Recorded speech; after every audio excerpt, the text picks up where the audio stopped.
What's up, tribe? This is your review of Queen Sugar, season 4. I'm not sure the episode. I think episode 5 that we're on. Or was it season 3? Season 3, episode 5. I'm sorry. I don't have the paper in front of me. All right, you guys. So this is the episode of No for me. There's a couple of storylines that are going on, and I'm just like, no. All right. First off, we're gonna get this first little piece out the way. Blue, we see Darla coming back from the field trip with Blue. They went to the aquarium, and Blue is all happy, and he's like, "So, Mama, when you moving back to the house, you home? When you coming back home?" And Darla is just like, She texts Ralph Angel and is like, "Look, we gotta tell Blue what's going on." And we see later on in the episode that they do sit him down and tell him, "Look, you're gonna, you're just gonna have 2 rooms now." They try to make it all like, "You have 2 rooms now," and Blue was like, "What?" And he was like, they were like, "We're not getting married," and they were like, "We're sorry, but that's not happening. But your mama's back, and you'll see her and all that good stuff." And Blue was like, "But y'all said forever," because kids don't, when you make a promise to a child, they take it literally, and they don't get all the outside adult stuff. But so he was upset by that, and that was that. We also saw where Darla dropped him off at Vi's house, and Vi Hollywood won't even speak to the woman. She was like, "Miss Violet, girl." Vi kept walking like she ain't here, she ain't see her. Hollywood was out there fooling with the new delivery truck that they got and didn't acknowledge her presence. So that is definitely a relationship that ain't gonna get fixed no time soon. Then we see Micah with his friends. I don't like these friends. This is one of my no storylines, right? I don't like these friends. I don't like him hanging with these friends. I something is going to happen that Micah going to be caught up in the middle of some mess. They sitting around Micah's house going through the refrigerator, talking about the food, talking about why is everything organic and do y'all have any regular food, got the feet up on the furniture, and they listening to music and they talking about how the Black Student Union at their school doesn't do anything, and that's why they gotta make these plans and they gotta make these radical moves because ain't nobody else doing nothing. And then they were trying to figure out where they could go to try to make a statement, the next little statement. And they talk about this plantation where they do like reenactments of antebellum days with slaves and all that good stuff. And they end up going there, and I don't know if they went for recognizance to just kind of see the lay of the land and figure things out for their actual trip. And Michael's taking pictures because that's his thing. He takes pictures of everything. And they end up having like a little confrontation with one of the guys. I mean, it's certainly not a place I'd want to visit, nor is it a place that I think should be open. They still have people like they're slaves, and they have the women. It's a straight out of Gone with the Wind. It's a scene out of Gone with the Wind, and I mean, it's definitely a place that needs to be shut down, in my opinion. Now, how they choose to do this has yet to be determined. But we do see the young man that got confrontational with the security guard at the school about him sitting on the table. This same young man got very confrontational with the guy, told him to get off the furniture. He was like, "Hey, I need y'all to not sit on these chairs. These chairs are 200 years old. They're not really meant for y'all to sit on." "What are you talking about? My ancestors built these chairs. I could sit here. They fought for my right to be able to sit anywhere I want." And the dude was like, "All right, I'm really not trying to argue with y'all. I'm just saying that's really valuable. That's really valuable furniture. It's really old. Can y'all please just not sit on it?" "I don't know what you're talking about. My ancestors built this furniture." And the dude was just like, "I'm gonna have to ask y'all to leave." He was like, "I'm not doing this debate with you, but I'm gonna have to ask y'all to leave. I'm not going anywhere." So the rest of the group was like, "Okay, we got it, we good." And they patting the little boy on his back, like, "All right, let's go, let's go." And he like walks up to the dude and gets in his face, like really in his personal space. So I was just like, that's gonna be the one. And we find out later on in the episode that his brother is in jail. So he's angry, and he's probably angry for a reason, but like I said, Micah, that little crew, they're gonna get you caught up, boo. They're going to get you in trouble. Then we see Ralph Angel. Remember his boss down at the docks, the Vietnamese family, they invited him to dinner.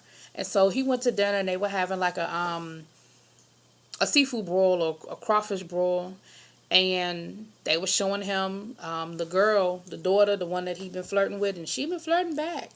She shows him how to make almost like little egg roll type things. First of all, they take the rice paper and they wet it, and then they put the fixings in and they roll it like a burrito. And so she showed him how to make it. First of all, ain't nobody wash their damn hands. And I already know James Caldwell gonna say something about that too, because I thought about him. They ain't wash their damn hands. And they putting their hands all in the food and everything. Like, I understand that if that's part of how you do it, you do this with your hands, but you wash your hands first. That shit's nasty. But our Ralph Angel's having a good time with them, and they're enjoying him, and he, him and the girl are getting closer, and she shares the story of some of her, he sees a shrine to some guys, and she explains that that's her father and her uncle, and explains their story and how they lost their life and everything. When he comes home, he finds, remember the guy he hired last week, the felon that he gave a chance? He's sitting on his steps. And Ralph Angel's like, yo, what's up? Because it's nighttime, it's dark. He's like, what's up? He said, look, I really need a place to stay. Like, I'm sorry to put this on you, but can I stay here? And Ralph Angel was like, look, I got a kid. He was like, I can't be having no trouble at my doorstep. He said, I'm not trouble. He said, that's why I left where I was, so that trouble wouldn't find me. Like, he said, you in trouble? He said, no, but eventually where I was staying, something was going to happen. It was going to fuck up my parole, and I just need somewhere to stay. And Blue is at Vi's house that night, so Ralph Angel was like, look, I got a son. He said, you could stay one night, but I ain't running no hotel. You want to find somewhere to go tomorrow. So we see him get up the next morning, and we see him making phone calls. He calling any and everybody, and Ralph Angel's cooking breakfast and stuff. And Ralph Angel's like, you good? And he was like, I'll figure it out. I appreciate last night, but I'll figure it out. And eventually, he does find somewhere to stay, but where it is so far in the hood that Ralph Angel was like, okay, I already know what's up with that. If you go down there, you will be back in jail.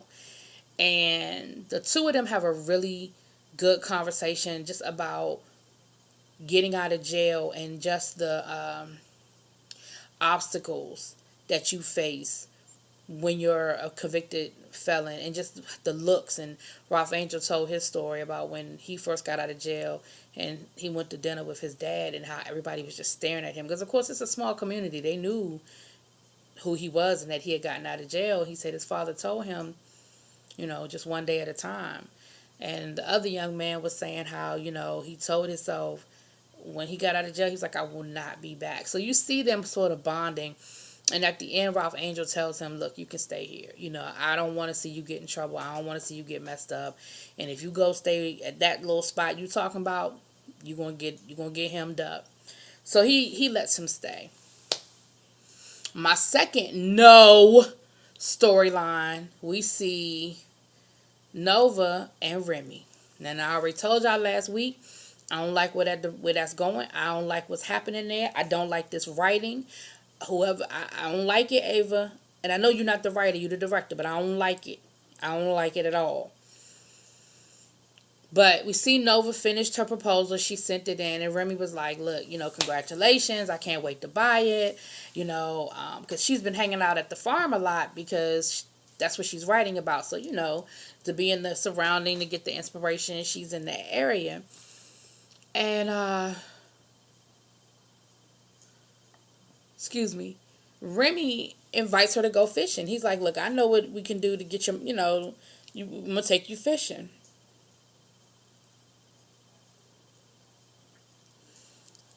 So they go fishing. They spend all day together. And you see on Nova's face, you see her fighting it. You see that she's like kind of feeling him, but she fighting it because of the situation with her sister. Like, you see it on her face that right? But they spend all day together. They having a good time. They vibing and all of that. And Remy kind of talks to her. She said, she had made a comment about she's not going to bend to be with any man, or something like that. And Remy was like, well, what do you mean by that? And she said, excuse me, y'all. And she said, excuse me, I'm like a little kid, my eyes, rubbing my eyes. But she said that every man that she has ever dated wanted something from her and didn't want her to be her. And I don't know if I necessarily agree with that, but her perception is her reality. Um, And Remy was like, well, you need to find a man that wants to be with you just because of you and that loves and accepts you just the way you are. Not the writer, not the activist, but just Nova. And he gets all up close and personal with her. And again, I think he kind of hesitating a little bit too when he sort of turns away and they standing there drinking their beer. And next thing you know, I want to say Nova kissed him. I don't like that. I don't like that shit at all. That's going to be a shitstorm when that comes to play. That's gonna be a shitstorm. Then we got Davis bitch ass. Remember, Davis told Micah about the daughter last week. So Micah has been dealing with the fact that he knows this secret and can't really talk to his mom about it, and it's not his place to talk to his mother about it. And Davis been trying to call him and he won't take the phone calls. And then he comes over to the house and Micah pushes past him, won't speak to him, won't talk to him. And Charlie is like, what is going on with y'all? Like, what's up? And Davis tells her, about the child. Honey. Charlie was upset. But when he said it was in California, I think,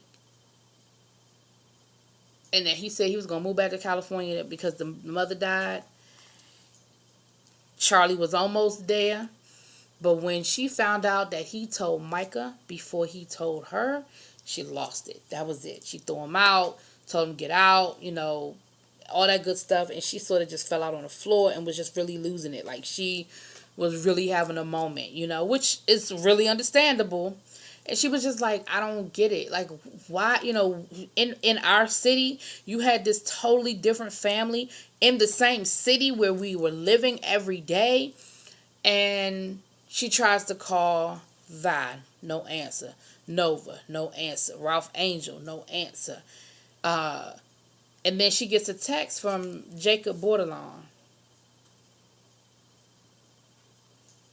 So what she do? She hooked up with him, went to the bar, and they're getting pissy ass drunk. Charlie can hold some liquor, because I was worried. But Charlie kind of can hold her liquor, but what Charlie was also doing, though, Charlie was gathering some little intel. She was drunk and having a good time, but she was also gathering intel. She peeped a few things. She found out that there's a brother, and she was trying to get a little more information about the brother. And then some workers came in there to talk and told Jacob, yeah, we got started on that back half, and he cut him off. He sort of cut him off and was like, all right, y'all go ahead and find a seat. I'll send y'all around. But Charlie peeped it. So something going on. I bet you it's connected to that land they kicking people off of. Because, again, that EPA, that ain't got nothing to do with the EPA. That's a damn EPA lie. But then Charlie, they get to dancing and all that good stuff. And at the end of the night, they outside, get ready to go home. And they get to kissing. I said, damn it, that's my number 3 for this episode. That she kissing this man and, oh, Lord. But she broke it off and said she had to get home to her child, and then we see her in the bathtub just kind of letting it out. She's crying and, having a moment, which is going to be a moment, Ralph Angel then asked the girl out, the boss's daughter, the little girl I don't say little girl, that he's been flirting with. He asked her out for Sunday and she said no, but she had to work, and he sort of took it as her blowing him off. So he was like, all right, thanks. You know how Ralph Angel get when he don't get his way. So he walking away with an attitude and shit. And she was like, Ralph Angel, there are 6 other days in a week. I'm off on Monday. So he was like, okay, Monday, you cool. So, little sparks going on with them. There's some sparks going on with them. But that's pretty much the episode. Like I said, it's a whole lot of no's for me that are in these different storylines. I don't like it. But we're going to see how they play out. this situation with Remy and Nova, that's going to tear the family up. There is already a rift in the family. That is going to, Vi going to be having to work overtime on that one because I don't know if she's going to be able to fix that. Vi's, the other thing, yeah, we see Vi struggling with getting her medication right, but that's something that happens when you're diagnosed with an illness like that. They have to play around with it till they get it right. What you see Vi still struggling with the lupus and the medication and everything, and them trying to eat healthy. Poor Hollywood, he trying to eat the squash and the mushrooms and all that good stuff, but him and baby boy Blue sneak off and get them a burger because they was like, you know, Blue was like, I'm not eating this. But Vi understands. It's cool. Vi understands. She's like, look, I get it. I get it that um, it's a lot for everybody, and it's cool that you need some meat every once in a while. But they're working it out. They're working through it, and they're working it out. So that was pretty much the episode.